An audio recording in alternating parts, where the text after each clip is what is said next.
말씀드리면 요 프로그램에서 꼭 지켜야 될 게 있어요. 뭐냐면 이런 분들이 계시는데 6개월령인데 200kg 나가. 그러니까 이거 갖다 먹여야지. 아 우리 건 20개월령인데 아직 체중이 400밖에 안 나가니까 이거 먹여야지. 그래서 안 된다.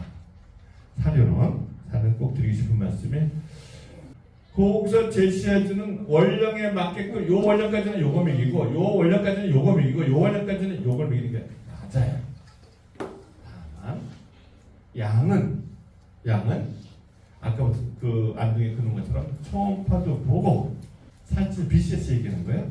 그걸 보고서 가감을 해주시는데 전반적으로 더 주시는 게 맞다. 그 말씀드려요. 이제 얼마가 어떻게 줘야 될지는 만약에 TMF를 쓰신다면 여기 산처럼 그때 물어보시는 게 좋지 않을까 싶고 그렇게 말씀을 드릴. 그에 뭐 관리는 어떻게 하고 다 넘어갔죠. 뭐 이런 거 있잖아요.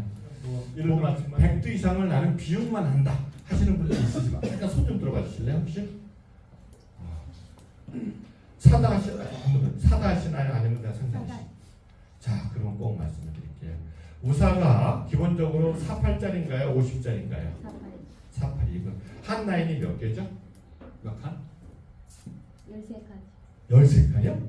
어떻게 13칸이 나왔네? 양쪽에 한쪽에는 13칸씩 이렇게 나오죠. 그래서 복식이잖아요. 13칸, 6칸 이렇게. 그럼 이렇게 말씀. 이게 비슷한 거야.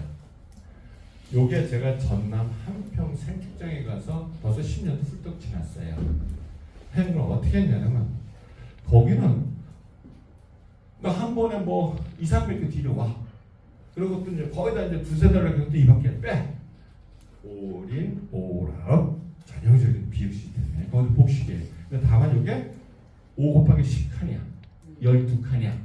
그래서 제가 어떻게 결정을 내려줬냐면 여기 보면 이렇게 점선이 이렇게 터져 있네요. 12칸이 됐잖아요. 요거를 크게 3칸으로 나눠갔어요. 그럼 한 칸에 5 곱하기 10짜리가 5가 4칸이니까 20이고 이쪽이 10이잖아요. 이렇게 큰 우산 한 칸이 되는 뿐이죠. 요 펜스가 이렇게 해서 처음에 칸에다 얼마 눌러 그랬어? 4마리? 그러면 4, 4, 10, 16마리 풀어놔. 그 상태예요. 이렇게 해서 제가 그때 언제까지는 21개월령까지 가라했어요. 10년 지났다 그랬죠? 네. 그 21개월이 지난 다음에 초음파 싹 찍어. 그 다음에 익은 놈, 들들 놈, 싸가지 없는 놈 말라가지고서 그때 칸살이 되는 거예요 다시. 그렇기 때문에 이제 여사님 번식하는 지났으니까 계량에 대해서 좀 이렇게 이제 두 번째는 암소 계량으로 갑니다. 암소 계량이란 어떻게 설명하시고 싶어요? 저는 그걸 잘 모르겠어요. 그래가 이때까지 그냥 서 많이 있지는 않았지만 그냥 본능적으로만 이래 주는데 공감해. 저 감사님이라 하셨잖아요. 암소 계량이란 어떤 게 계량이죠? 한번 이렇게 말씀해 줘보세요. 이거 보시지 마시고요. 좋은 수만 드리겠습니다. 박사님 본다고 저 화면도 전에 안 보이는데 아니고 저만의 뭐 계량은 뭐 수정 잘 되고 뭐 송아지 잘 크고 출하를 했을 때 뭐 성적 잘 나오고 뭐 그렇게 생각하고 있습니다. 맞습니다. 그대로 맞아요. 함축된 게 맞고요. 제가 드리고 싶은 말씀은 이거는 우리 계량하게 되면 자꾸 정액만 따져요. 그러면서 지금 요새 슬슬 이제 유전체적인 게 나와서 분위기가 바뀌어가는데 항상 EPD 값 그러죠. 그러니까 심지어는 그랬어. EPD 값이 나쁘면 얘 도태를 했어. 이게 옳은 얘기냐 아니냐 그걸 여쭤보려는 거예요. 이거는 3분의 1은 맞지만 3분의 2, 3분의 3은 틀리다 이 얘기를 하려는 거예요. 아까 여사님하고 제가 얘기했던 돈이 되는 암소는 첫 번째 1년에 일산이라고 했잖아요. 번식 능력이 좋아야 된다는 거거든요. 두 번째가 그 송아지가 육질이 좋은데 그랬잖아요. 첫 번째가 1년에 일산 번식이에요. 번식 능력은 유전 능력하고 상관이 거의 없어요. 이건 관리의 문제예요. 그런데 가장 중요한 번식의 능력만은 빼버리고 오로지 유전력만 EPD 값만 갖고 도태는 이건 아주 위험한 발생이다. 극단적으로 새끼 잘 낳고 잘 키우면은 비록 육질은 떨어지도록 걔는 가져가세요. 그 육질은 좋은데 새끼를 못 낳고 관리를 못해. 승립백이 들어. 그거는 빨리 빼세요. 이 말씀을 드리는 거예요. 그래서 제가 암소 계량에 대한 정의부터 드리고 갈게요. 암소 개량이란 이렇게 돈이 되는 암소 번식을 번식 능력이 뛰어나고 그다음에 육질 유전 능력이 뛰어나고 그다음에 생긴 데는 요 세 개가 같이 고려돼줘야 되는데 지금까지 대부분은 신뢰도 40%도 안 되는 EPD 값을 요게 목매가지고 도태를 해주면 이랬던 거예요. 그러니까 농가들의 혼란이 올 수밖에 없는 거예요.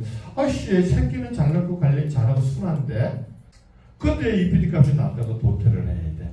그런 건 지금 현장에 다니면서 좀 봤어요. 옥천 영등에서도 보고 그건 아니다라는 개량에 대한 정의부터 다시 한번 가져주세요. 제가 암소 선발 도태한 적은 이렇게 해요.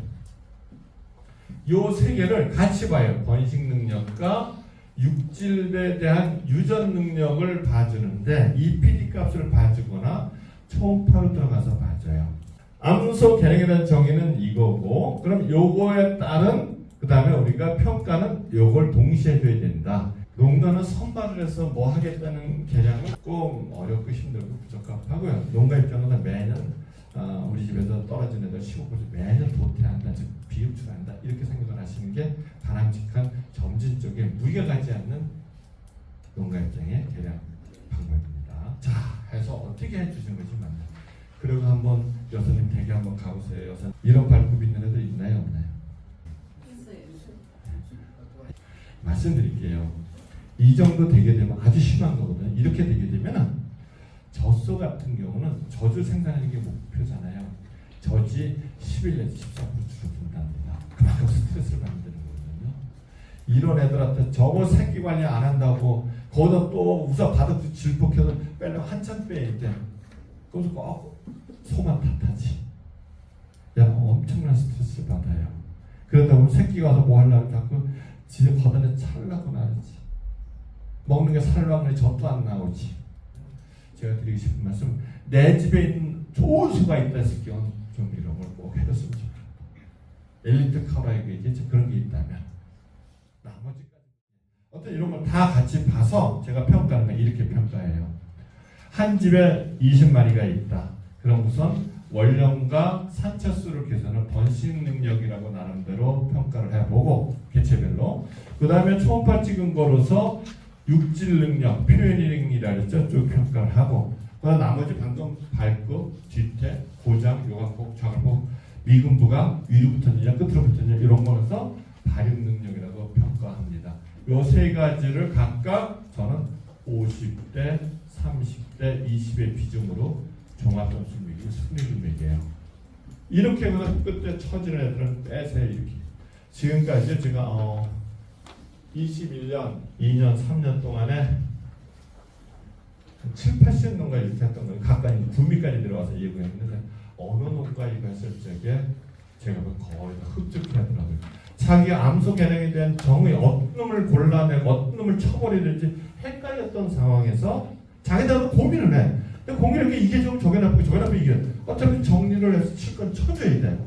이렇게 나름대로 물론 농가마다 개량이 많이 돼 있거나 내가 개량 방향이 틀릴 때 가족들은 다리를 줄 수가 있죠.